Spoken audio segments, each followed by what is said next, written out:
మాజీ ముఖ్యమంత్రి కల్వకుంట్ల చంద్రశేఖరరావును సీట్ విచారణకు పిలవడాన్ని నిరసిస్తూ జగదేవ్పూర్ మండలం తిగులు గ్రామంలో బీఆర్ఎస్ శ్రేణులు నల్ల జెండాలతో భారీ ర్యాలీ నిర్వహించారు. ప్రభుత్వానికి వ్యతిరేకంగా నినాదాలతో ర్యాలీ చేపట్టారు. అనంతరం ప్రభుత్వ దిష్టిబొమ్మను దగ్ధం చేసి నిరసన వ్యక్తం చేశారు. ఈ సందర్భంగా నాయకులు మాట్లాడుతూ కేసీఆర్ పై రాజకీయ కక్షతోనే విచారణలు చేపడుతున్నారని ఆరోపించారు. ప్రజల తరపున పోరాడే నాయకుని లక్ష్యంగా చేసుకోవడం ప్రజాస్వామ్యానికి విరుద్ధమన్నారు.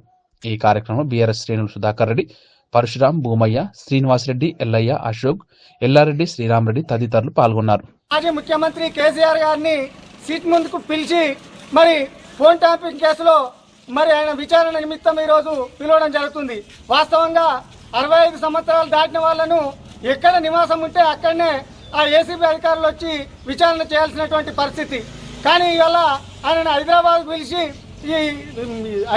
పిలిచి ప్రశ్నలు వేసే సందర్భంలో మరి ముఖ్యమంత్రి గారు చేస్తున్నటువంటి ఇలాంటి దురహంకారమైనటువంటి చర్యలను ఖండిస్తూ ఇలా రాష్ట్ర వ్యాప్తంగా ముఖ్యమంత్రి గారి దిష్టి బొమ్మలను దానం చేయడం జరుగుతూ ఉంది.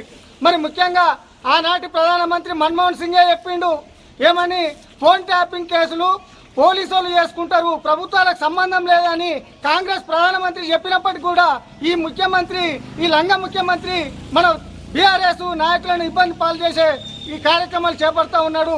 రాబోయే రోజుల్లో తగిన గుణపాఠము రేవంత్ రెడ్డి గారికి తగిన మూల్యం చెల్లించుకోక తప్పదని చెప్పేసి హెచ్చరిస్తా ఉన్నాం. ఒకవైపు సుప్రీంకోర్టు, హైకోర్టు మీ ముఖ్యమంత్రిని తిట్టినప్పటికీ కూడా సిగ్గుచేయడం రాకుండా మళ్ళా వీళ్ళను పిలిచి అవమానపరచడం చాలా బాధాకరం. ఏది ఏమైనటువంటి మరి రాష్ట్ర కాంగ్రెస్ పార్టీ సిట్ నోటీస్ ఇవ్వడం వల్ల ఇవాళ నాట్ ఓన్లీ తెలంగాణనే కాదు, కేసీఆరే కాదు, ఓన్లీ తెలంగాణ ప్రజల్ని అవమానపరిచే విధంగా ఇలా రాష్ట్ర ప్రభుత్వం ప్రయత్నం చేస్తూ ఉంది. ముఖ్యంగా మరి సిట్టు లేదన్నా లొట్టపీస్ లేదని గతంలో ముఖ్యమంత్రి గారే మాట్లాడిన సందర్భాలు చాలా ఉన్నాయి. మరి కేసీఆర్ చట్టాన్ని గౌరవించి ఇవాళ మీ సిట్టు నోటీసులకు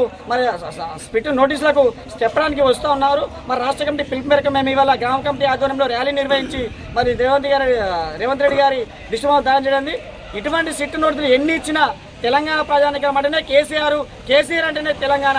నువ్వు తెలంగాణ రైతులకు ఎన్ని నోటీసులు ఇచ్చినా దింపికొట్టడానికి సిద్ధంగా ఉన్నావు.